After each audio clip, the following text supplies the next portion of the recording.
demain dépend de nous. Et oui, c'est une évidence. Demain dépend de nous et nous le savons. Et par conséquent, nous n'avons pas le droit de laisser tomber. Il nous faut faire un projet pour demain. Il ne s'agit pas de prévoir ce qui sera, mais il s'agit de faire, en fait, le prophète. Le prophète ne disait pas, voilà ce qui va arriver. Il disait, faites attention, si vous continuez dans telle direction, ça va mal tourner. Or, actuellement, on a besoin d'un prophète ou de plusieurs prophètes qui nous disent ça. On est en train de courir le plus vite possible dans la pire des directions. La direction de la compétition, la direction de la destruction des uns par les autres. Et c'est une folie totale. Pourquoi est-ce que personne ne nous le dit? Moi, ce qui me semble, par exemple, monstrueux, c'est de penser que l'on a pris comme moteur de notre société occidentale la compétition. Il faut être meilleur que l'autre, il faut passer devant l'autre.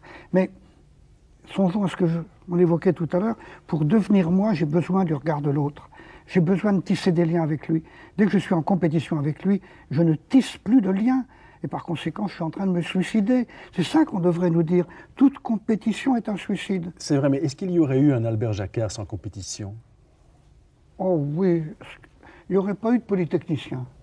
Mais j'y perdrais pas grand-chose. Bien sûr, pour entrer à Polytechnique, vous savez, on est 1500 candidats, il y a 300 places. Bon, il faut donc être dans les meilleurs, comme on dit. Mais qu'est-ce que ça signifie, meilleur? Ça signifie être capable de consacrer toute son intelligence à étudier des choses qui ne vous intéressent pas, mais qui sont au programme. Et par conséquent, c'est faire vraiment acte de soumission, c'est faire preuve de conformisme. Et actuellement, le système des grandes écoles, le système de la compétition, ne fait que sélectionner les plus conformes. Or, on a besoin d'un monde. On entre dans un monde qui va se renouveler, et plus on est conformiste, plus on est dangereux. Par conséquent, on est en train de sélectionner les gens les plus dangereux, ceux qui ne seront pas capables d'imagination. Non, ce qu'il y a de meilleur en Albert Jacquard, s'il y a quelque chose de bon, ça ne m'est pas venu de là, ça m'est venu des regards que j'ai acceptés, non pas des compétitions que j'aurais gagnées, sûrement pas. Or là, on est en train de se fourvoyer complètement. Moi, je voyais ça quand j'étais prof en première année de médecine. Vous savez, en première année de médecine, j'avais devant moi 400 élèves et on savait qu'il n'y en avait que 100 ou 120 qui auraient le droit de passer en deuxième année. Alors c'était la lutte à couteau tiré, ils se donnaient des faux renseignements. C'était abominable entre eux.